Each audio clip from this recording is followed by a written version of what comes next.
Hello, Leonid. Hello, Bob. Thank you for having me. Well, thank you for making the time. How are you doing? Doing very well. Good. Let me introduce us. I'm Robert Wright, publisher of the Nonzero newsletter. This is the Nonzero podcast. You are Leonid Ragozin, journalist based in Latvia, although you're from Russia originally. You've written for a number of places, BBC, The Guardian, lately for Al Jazeera. In fact, you've written a piece just within the last few days about this Tucker Carlson interview of Vladimir Putin. I definitely want to talk about that because your take is a little different from some of the takes we saw in the West. I'm really looking forward to this conversation because I have frankly been kind of distracted by the Middle East and haven't been paying as much attention to the Ukraine-Russia situation as I had been before October 7th. And so I'm hoping you can kind of catch me up on the state of play there. Why don't we start out though with this interview, this Tucker Carlson interview of Putin? First of all, how would you say the interview was kind of processed in the West to the extent that you could tell? I mean, I assume, I know you're on Twitter and people should follow you, by the way. Your feed it's just your name, right? That's right. Leonid Ragozin. Leonid. As one word.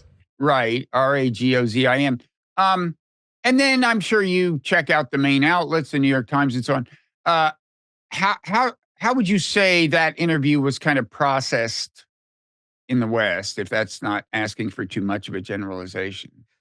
No, I think it's fair to say that all the commentary was focusing on the first half an hour of the interview when Putin said that he is going to talk about history for a mere 30 seconds, and then he bragged on about extinct empires and medieval princes for a good half an hour. So there was a lot of ridicule, and that ridicule was quite fair.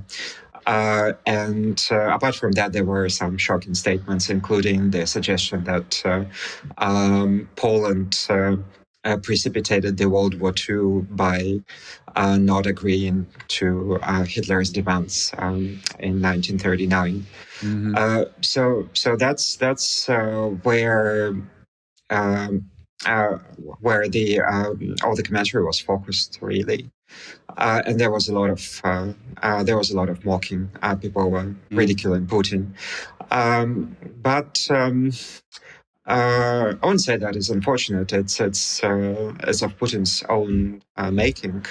However, the bigger part of the interview, where he was actually talking about Ukraine, about modern Ukraine, and about recent history, that was omitted.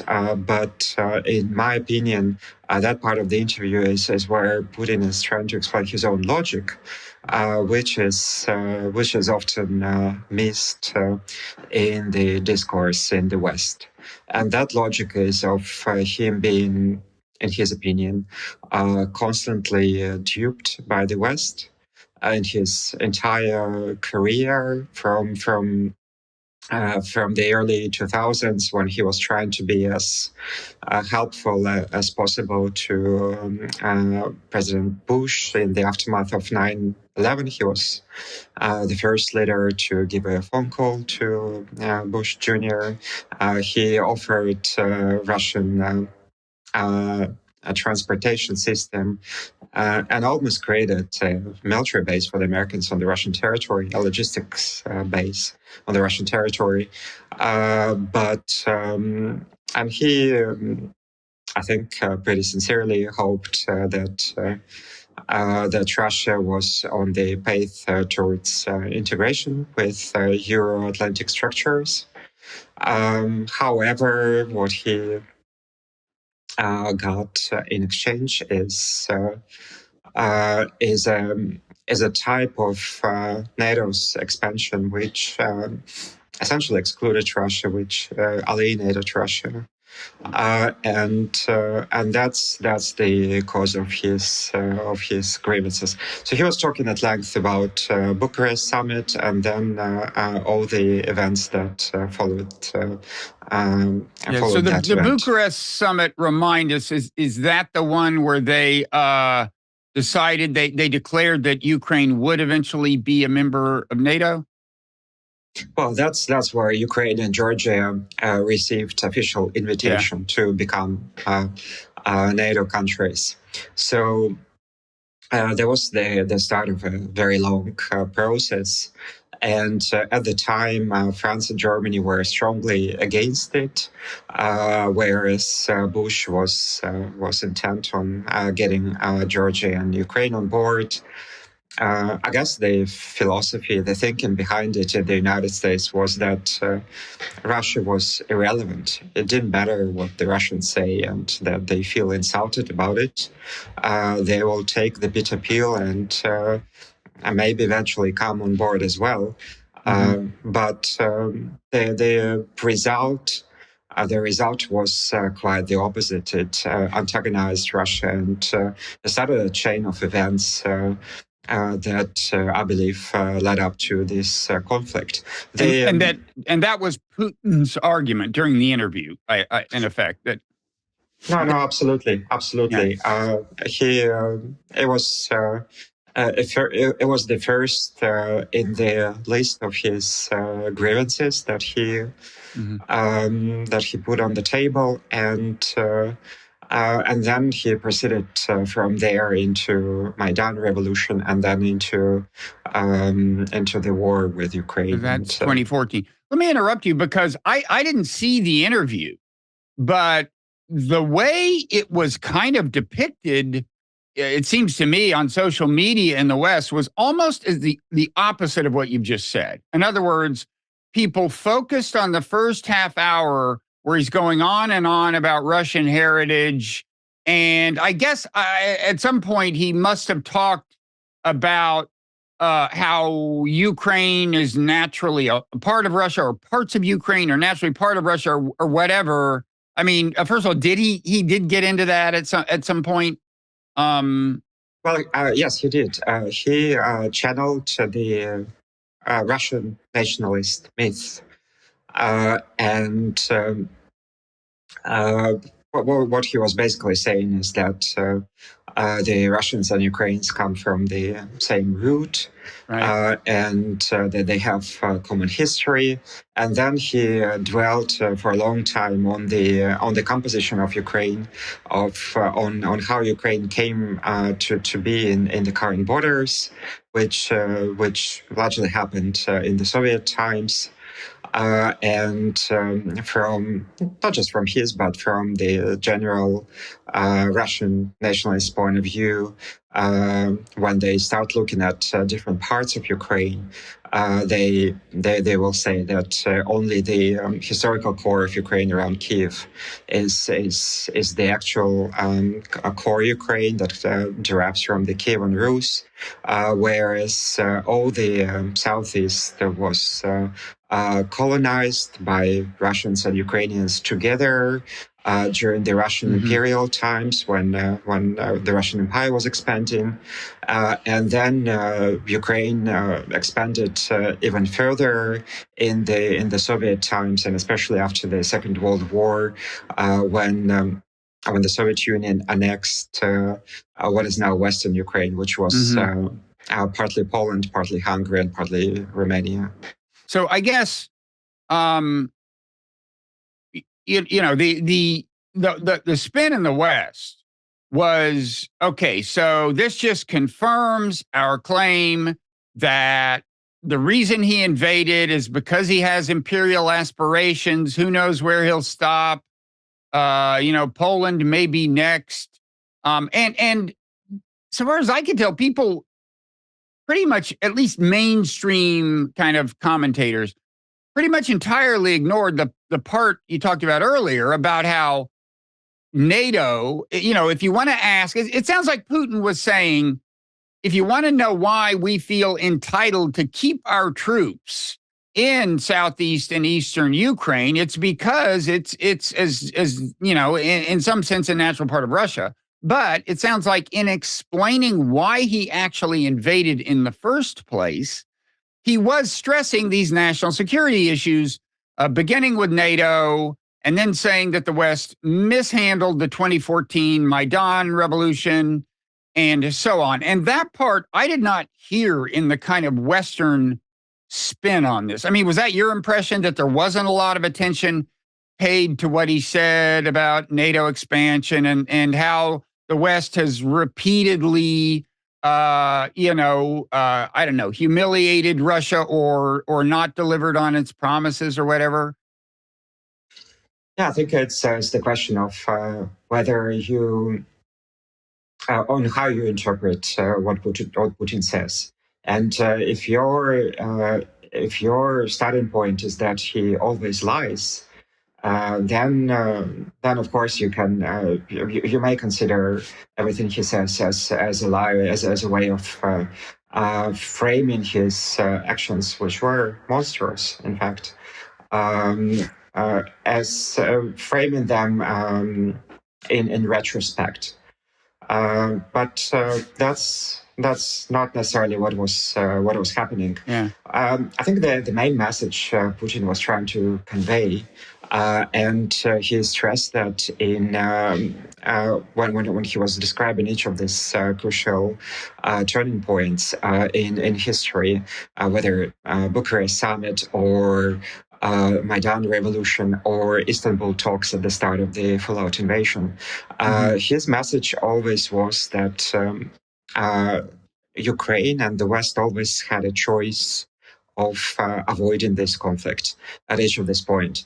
At each of these points, as an example, for when he was talking about the occupation of Crimea and the end of Maidan revolution, he dwelt for a long time on the agreement that was achieved between the government of Viktor Yanukovych and the Maidan opposition. And that agreement was mediated by Germany, France, and Poland. What he said is that had the opposition not ignored the agreement, had they not started to take over government buildings and forced Yanukovych to flee, Russia wouldn't have invaded Crimea. That's his position. And again, he conveyed this feeling of being duped by the West. He said that once the opposition took over the government buildings, once Yanukovych fled, the Western mediators threw the agreement into the furnace. And that, from his perspective, from his current perspective, prompted him to invade Crimea. Whether that's true or not, that's a matter of argument, because it was clear that the Russians were preparing something in Crimea even before that happened. They were active in Crimea.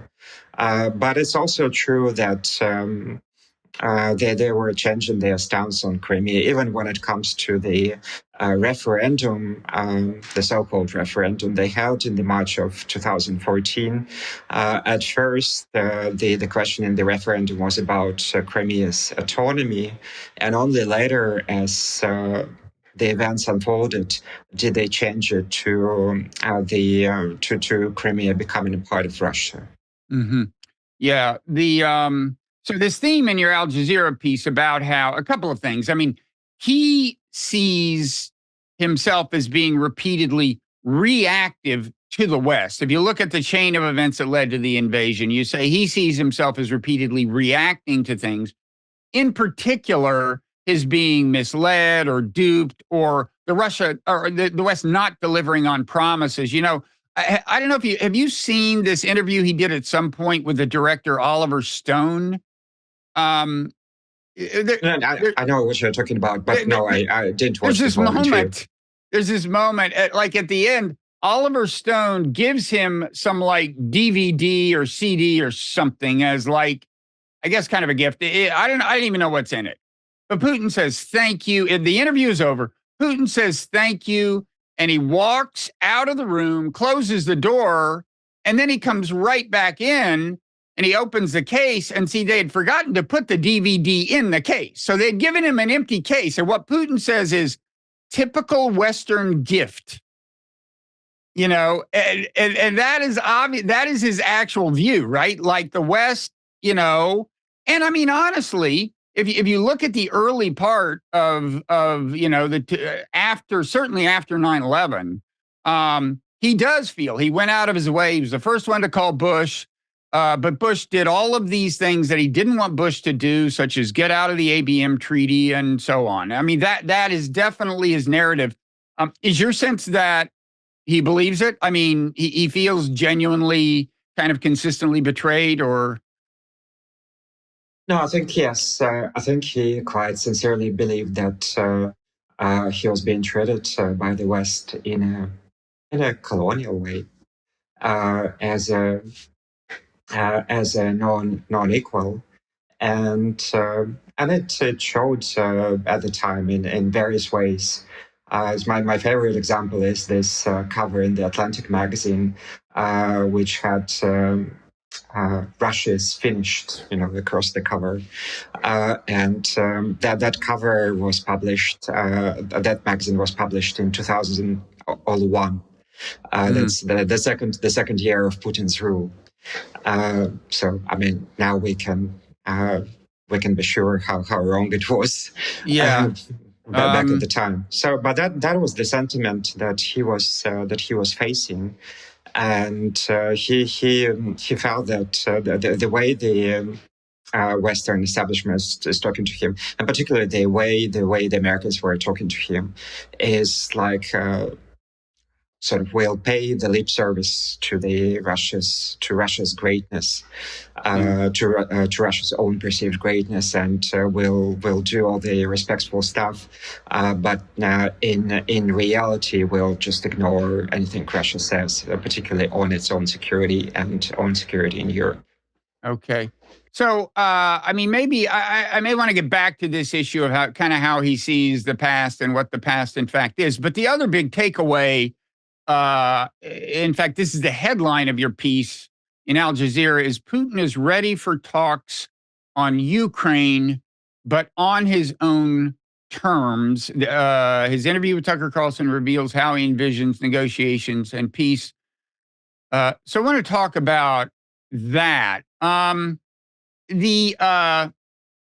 also, but first, let me editorialize a little bit about the Western media. So New York Times, it has that in its kind of headline. Putin calls on U.S. to negotiate on Ukraine in Tucker Carlson interview. But then when you read the piece, it's just interesting the way they lead into it. Now, this is written by this guy, Anton Troyanovsky. You're familiar with him, right? Yeah, absolutely. Yeah. He's first a very of all, good journalist. Yeah, okay. I actually don't share that view, but let me just, it seems to me he has, let me just read his piece. President Vladimir Putin of Russia has worked for decades to win allies in the West, using his spy agencies to interfere in elections and deploying diplomats to build links with Kremlin-friendly politicians. On Thursday, the world witnessed a new verbose chapter in those efforts. Mr. Putin's 2-hour interview, taped in a gilded hall at the Kremlin with one of America's most prominent and most divisive, blah, blah, blah. The next, he goes on, and it's like, okay, you can lead with election interference if you want. I mean, I don't think that's really the heart of the story. And the New York Times had a separate piece that was kind of about the atmospherics of the interview and so on. So they had their chance to kind of editorialize it. I mean, they had a separate repertorial piece. This guy's job was to deliver the news. And as the headline suggests, he eventually gets to it. But I have found his coverage personally consistently kind of like this. And I could go on, but I respect your view that he's a good journalist. I'm sure in some respects he is. But so anyway, you got to the, I don't know, did you want to say something about what I just said or? Yeah. I might just say that. Look, why the reason Putin gave this interview to Tucker Carlson, and he wouldn't do any interviews with Western journalists after the start of the full-out invasion. The only reason was that the aid to Ukraine is a major issue in the Congress. The Republicans. Aligned with Donald Trump, trying to prevent Biden's administration to send this crucial aid to Ukraine. So the whole thing was very, very obviously to derail aid to Ukraine, and of course to embarrass Biden's administration. That's, I mean, you can't take those words out of the song. It's true. And New York Times, writing for the American audience, of course, it is quite American-centric. So it's all about Americans, it's all about American politics. And from the point of view of American domestic politics, that's what this interview was about. But yes, I mean, I'm here in Eastern Europe, and it's a very different perspective, and there's a lot more to talk about this interview than its implication on Biden's prospects to get reelected. No, I think that's all true. But as I said, the Times had other coverage kind of on that. Anyway, my issues with this particular journalist go way back, and I could elaborate, but I won't. Let's talk about this part of it. Like, what's your takeaway on? I mean, first of all, we should maybe set the context by saying, in case there's anybody who, like me, has been a little distracted by the Middle East, that over the last 3 months, things definitely have not gotten better for Ukraine on the battlefield. As we speak, Ukraine seems to be in the process of losing, what is it, Advidka? I don't know how you pronounce it, Advidka. It's a pretty important town, I guess. Avdiivka. It's probably the most important town to change hands, I don't know, maybe since Bakhmut, right? I mean, it's something they've been fighting over a long time. And as we speak, I don't think Ukraine is quite withdrawn, but it looks as if they're going to have to, right? No, they haven't withdrawn yet, but yes, it's a likelihood, and one of the most respectful Ukrainian war monitoring services is called the Deep State. Incidentally, it essentially called on the Ukrainian command to withdraw from Avdiivka, and also one of the Ukrainian military spokesmen said today that in Avdiivka the priority for Ukraine is saving soldiers' lives and not, as he said, fighting for the heaps of stones and burnt iron. So that might suggest that they are thinking of withdrawing there. At the same time, they did send in reserves, the Third Assault Brigade. So it's not quite clear whether they're going to keep on fighting for some time.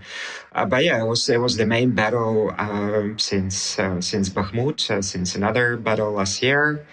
And it's looking very likely that within days or maybe weeks, the Russians will prevail on this battlefield. And of course, there are doubts as to whether they're going to get another round of American support. I'm kind of guessing they will right now. And maybe by the time we post this, things will have become clearer. But at the same time, it's kind of clear that Ukraine can't necessarily count on Western help forever. And of course, they're dependent on the West for weapons and ammo in a way that Russia is not as dependent on anyone. And then there's the whole manpower issue. Ukraine seems to be, maybe not quite running out of soldiers, but they're a lot closer than Russia is. So in general, and of course, there was the failure of the summer offensive.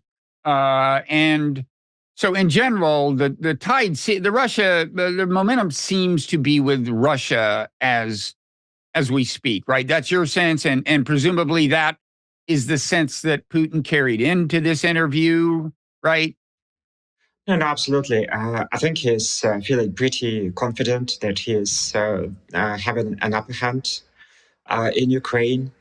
Um, there is a consensus across the board that Ukraine is not going to wage any counteroffensive during 2024. That at best it can hold off the Russian advance and not lose a lot of territory. And there is hope with the more hawkish community, reflected maybe in the latest British report by the main military think tank in Britain, that by 2025, 2026, Ukraine will somehow manage to grow its strength, to grow its military production, and strengthen its army, whereas Russia will be worn off and its economy will start collapsing. So that's the hope, which I'm sure Putin is not sharing, and I don't think most of Russian economists are sharing at the moment. Yeah. But yes, there is also a consensus among the hawks that Ukraine should keep fighting, and it derives from the fact that if Ukraine agrees to some kind of truce or frozen conflict now, it will be essentially a defeat for Ukraine and the West, and that's because the benchmark is still Minsk Agreement. Minsk Agreement, which Ukraine essentially dismissed on the eve of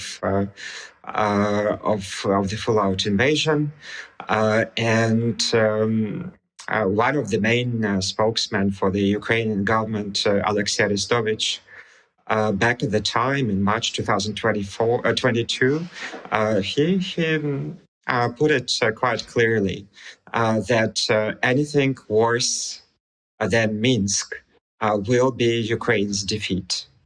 And I think he expressed the point of view of the entire Ukrainian government.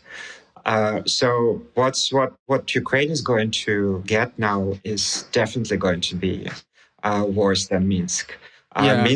Minsk presumed that the territory that was occupied by Russia back in 2014, 2015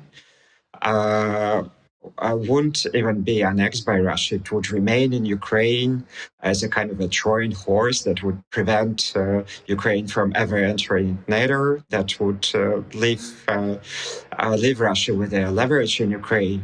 But on the other hand, there's areas which remain inside Ukraine. So now we are talking about four regions. Let me just make sure I understand that part. So the Minsk Accords, this is after 2014, after the Maidan thing, right? And the Minsk Accords would have kept all of the Donbass in Ukrainian hands, but I guess not Crimea, right? Or No. Well, no, they wouldn't have. Well, you tell me. I mean, because this was after Russia had occupied Crimea, right? No, absolutely. Russia occupied Crimea, and Russia formally annexed Crimea. Right. Russia formally declared Crimea its territory. So Crimea was not a subject of negotiations in Minsk, which were mediated by France and Germany. But the idea behind Minsk is that Donbass, the areas of Donbass, and these were parts of Donetsk and Lugansk regions, not even those regions entirely, that these territories will become an autonomy within Ukraine, and that elections would be held, and that Russian troops would eventually withdraw from those areas. So that's the template for this is, I guess, Transnistria in Moldova, which is a part of Moldova that is autonomous, but still considered by everybody, including Russia, as a part of Moldova. Tell me if I'm right in recalling something you said last time we talked, which was a few months ago. So So Minsk would, as you say, would have kept Donetsk and Luhansk within Ukraine, given it a degree of autonomy. I think an important part is it would have given them an effective kind of veto over major foreign policy changes, which would have meant, in effect, the Ukraine would not have entered NATO, but they would have been part of Ukraine. The separatist held parts would have come under full Ukrainian control. And I think you explained to me last time, and the context for my question that you were answering then was the fact that in December of 2022, or maybe November, the chairman of the Joint Chiefs of Staff, U.S., Mark Milley, had said, look, this was after a couple of big triumphs on the battleground by Ukraine. And Milley said, look, things probably aren't going to get much better. This would be a good time to cut a deal. I wrote a piece a few weeks later in the Washington Post saying, Biden should use his leverage. He should basically play the bad cop to take the political pressure off Zelensky. He should let Zelensky blame him for the fact that Zelensky is going to go to peace talks with Russia and basically do what Mark Milley said. Now, of course, at that point, I mean, in retrospect, it seems like they would have been better off because, as I've said, momentum seems to be shifting. A ton of Ukrainians have died since then. They probably would have been better off doing the deal then, but that would have left Russia in control of parts of actual Ukraine beyond Crimea. And you explained to me, when I ask you, why doesn't Zelensky start preparing public opinion for the inevitability of some deal like this by, start saying, well, we may have to settle for less than we like and so on. You explained to me, because then he will be blamed for not following through on the Minsk Accords. Is that right?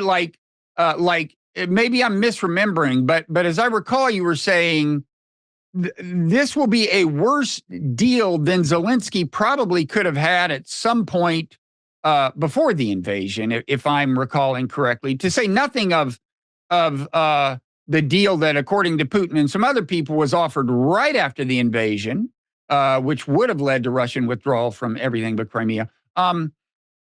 Tell me if I'm misremembering. What was it you explained to me about Ukrainian politics?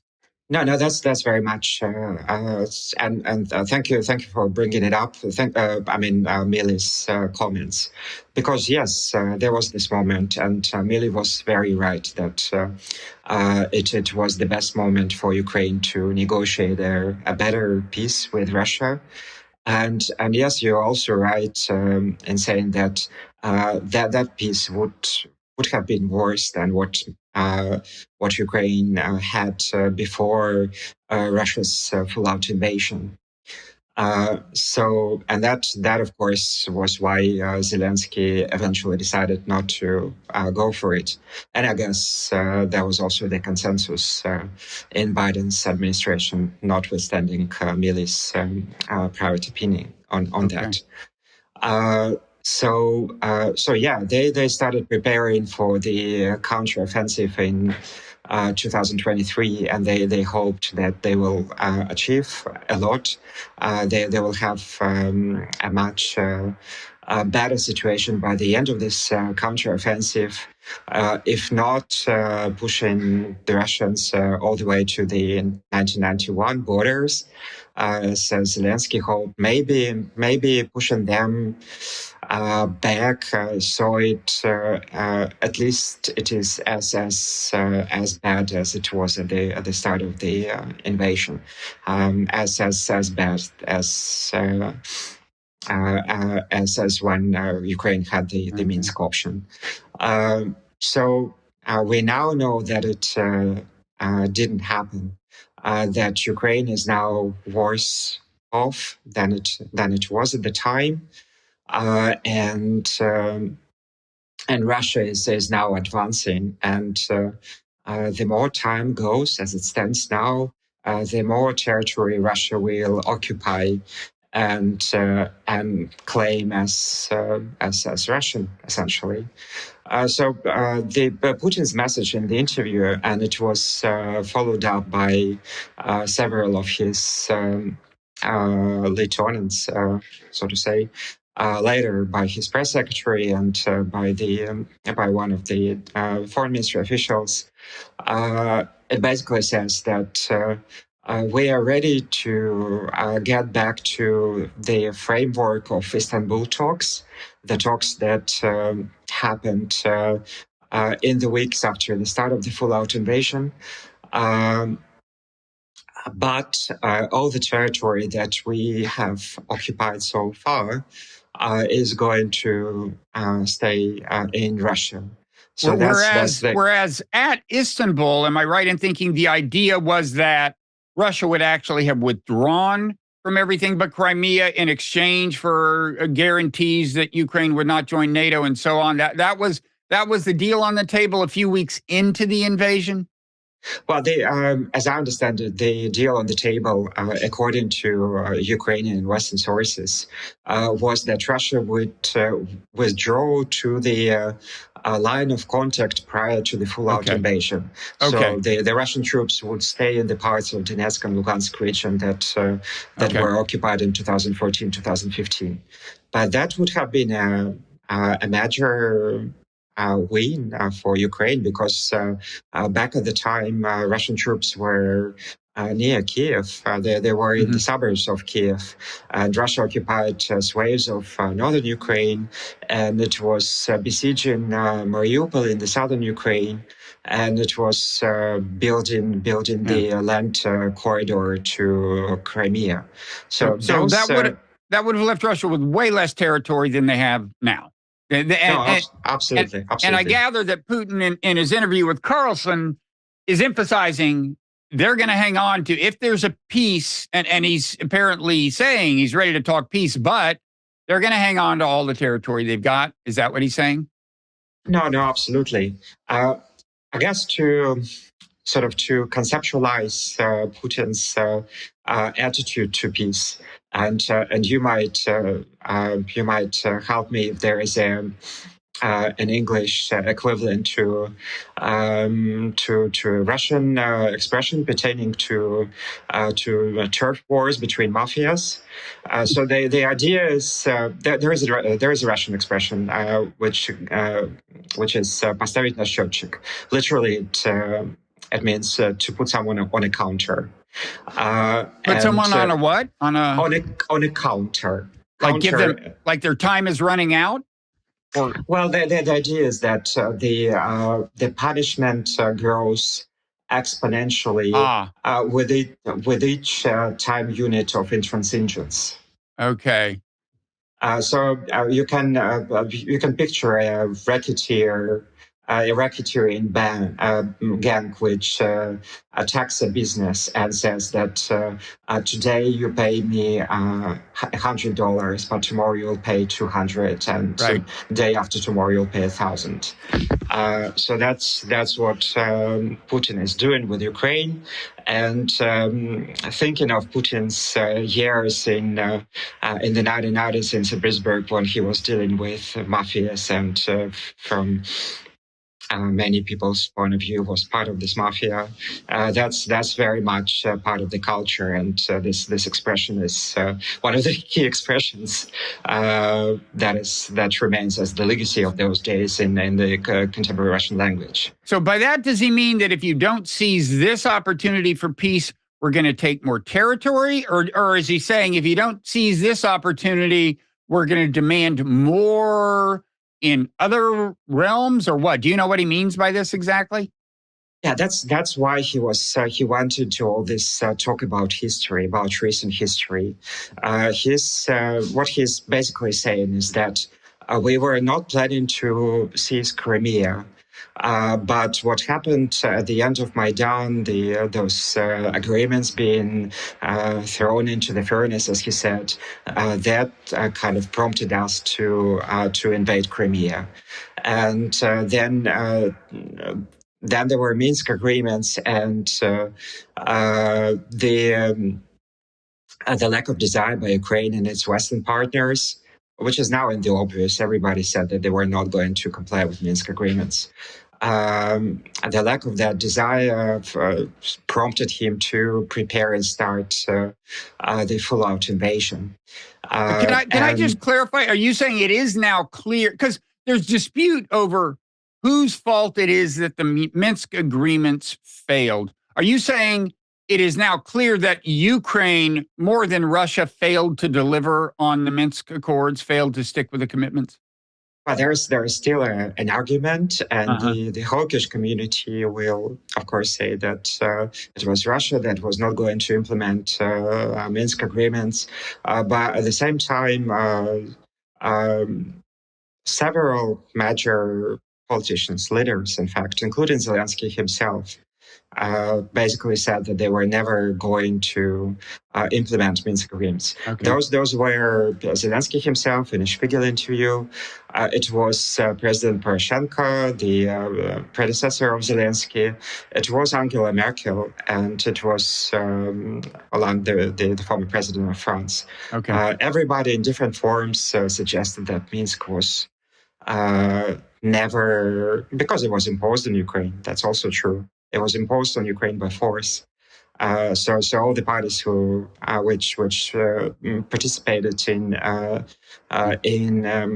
the signing of these agreements, they believed, apart from Russia, of course, they believed that things will change, and hopefully Russia will somehow soften its stance on Minsk agreements. So sorry, I interrupted the Americans. you. Yeah, the Americans. When I was talking to American experts in the run-up to the full-out invasion, they spoke a lot about what they called the better Minsk, getting the better Minsk.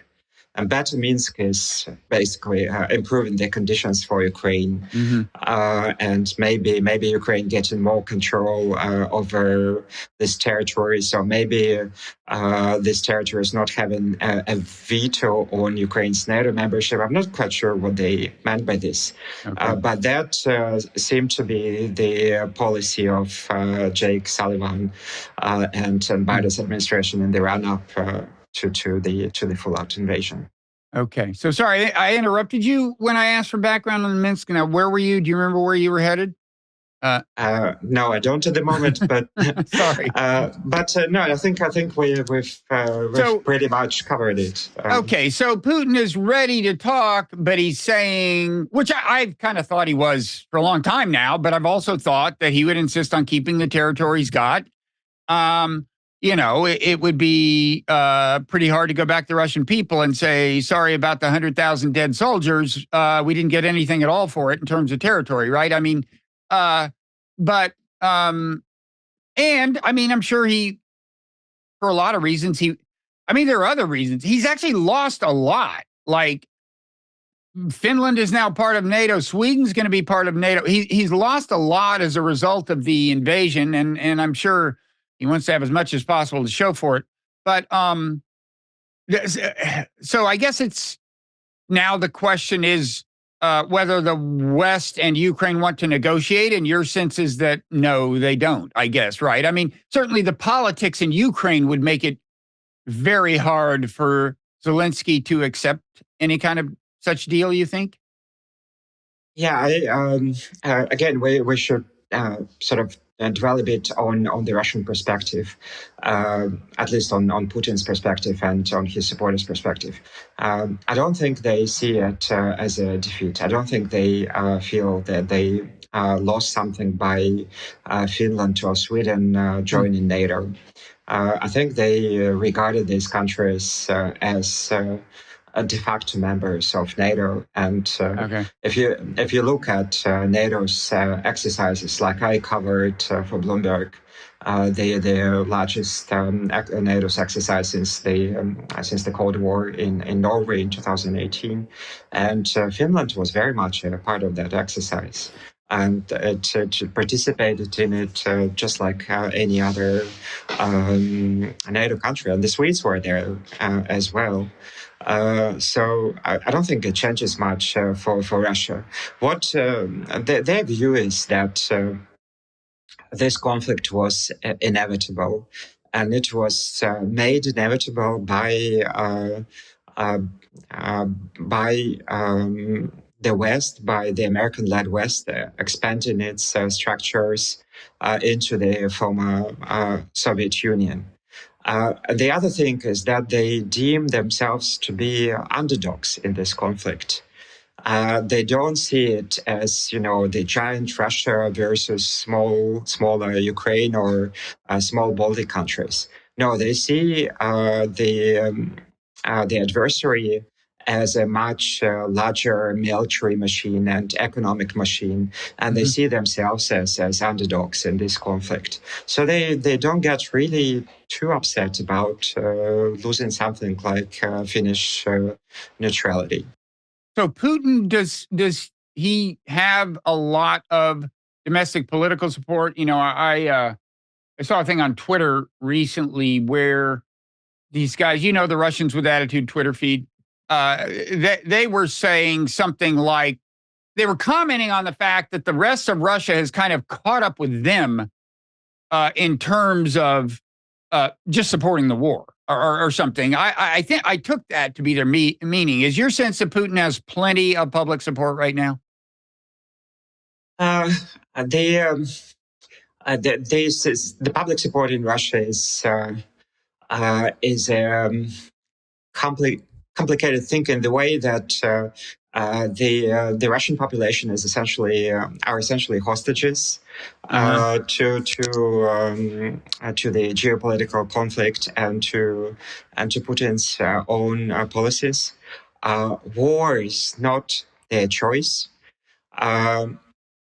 Polls show consistent support for Putin's policy, but when people asked indirect questions,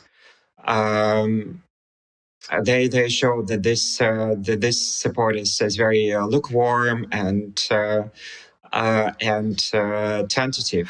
Now, there were polls in which people were asked first question, like whether they support the special military operation, as they call it.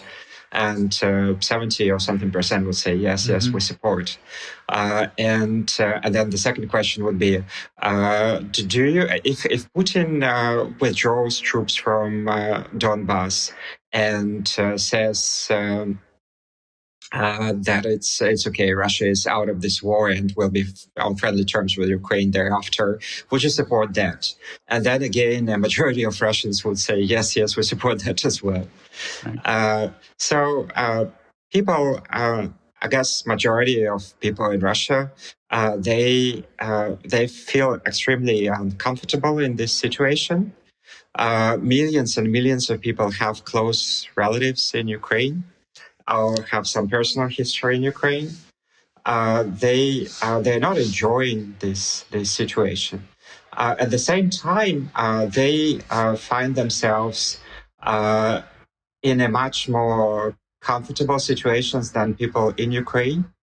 They don't want a war of any kind to come to their porch in the way it came to the porch of their friends and relatives in Ukraine, and that's how Putin is using it. So the support of of what they call military operation in Ukraine by the Russian, it dwells primarily on the fear of war coming to Russia. Putin has this narrative of fighting a war on the enemy's soil. That's an ancient narrative. That's what Stalin was trying to do when he signed, when Ribbentrop and Molotov signed the agreement, and he divided Poland with Germany. The idea was that if the war begins, they will fight it not on the Soviet territory at the beginning. So that's the idea. People don't want anything like Ukraine to happen to them, and that's where public support derives from. So, in a couple of minutes, we're going to head into the overtime section of this conversation, which is available to paid subscribers of the Nonzero newsletter. Before we do, I want to ask you one other question. It's about Zelensky firing the commanding general, the guy in charge of the whole war, whose name was what? Something like Zelensky? And apparently he was pretty popular with the public, and replacing him with somebody else. What do you think is going on there? Well, Zelensky was becoming a political figure, and although he was not making major political statements himself, but he allowed himself to publish a couple of articles in the Western media which contradicted Zelensky's stance on the future of this war, and also on mobilization, on how many people the army needs. He was more pessimistic than Zelensky about the war in these things? Well, he basically wanted he wanted 500,000 people to be mobilized, which is too much to ask really from the Ukrainian politicians, because the situation with the mobilization is already quite tense in Ukraine, and it's really unpredictable. Mm-hmm. If they really go for mobilizing 500,000 people. So Zelensky drew a lot of support from anti-Zelensky opposition, which is rising its head because Zelensky's official term is running out in May, and beyond May, he is a wartime president. His legitimacy is more questioned, although legally, constitutionally, he's still the leader, but his legitimacy will be questioned. But the election probably won't happen, right? Because they're under martial law. But you're saying that nonetheless, there may be questions about his legitimacy, even though he'll stay in power, having kind of postponed the election. And Zelensky was thought of as a possible political rival, I gather, in the long run for Zelensky, right? And no, absolutely. As many, almost every political scientist in Ukraine would tell you, domestic politics returned to Ukraine at some point recently, and Zelensky emerged as the political figure that is supported by most of the anti-Zelensky opposition, which always existed, but it was silenced by the war, essentially. And what is the big disagreement? In other words, what opinion does Zelensky represent about how things should be conducted? You said he wants a more ambitious mobilization. Does that mean in general he's saying Zelensky isn't doing enough to actually win the war? Or is it possible to say which of the two would be more likely to actually do a peace deal with Putin, or what? What is the big difference? Well, look, it's this big difference is really hard to detect. There is this difference on mobilization, indeed, but when it comes to agreements with Russia, it's not quite clear where the difference is. Mm-hmm. The real thing is that there is struggle for power, and there are forces which are rising their head, which want Zelensky diminished, weakened, and possibly out. Right. Okay. All right. So as I said, this is signals the end of the public part of the podcast. Thanks for everybody who's stayed with us for this long. Now we're going to continue the conversation. If you want to listen to it or just want to support conversations like this, you can become a paid subscriber to the Nonzero newsletter by Googling Nonzero and Substack, or clicking the link at the in the show notes of the podcast app. And then you can get a kind of special podcast feed that just always has the full version of all the conversations. Before we go into overtime, Leonid, I want to give you a chance to, tell people where, we've mentioned your Twitter feed, which I definitely recommend. Tell people anything else about where they can find your stuff. And if there's anything you want to say, by way of punctuation for anything you've said so far in the conversation, feel free. Yeah, but I mostly write for my opinion pieces for Al Jazeera, and I also write for the Norwegian newspaper Morgenbladet. If you read in Norwegian I'll language, check that out next time I'm in Norway.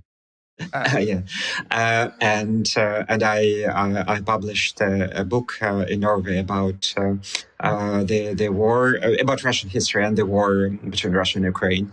It's called European Tragedy, and it's so far it's only been published in Norwegian language.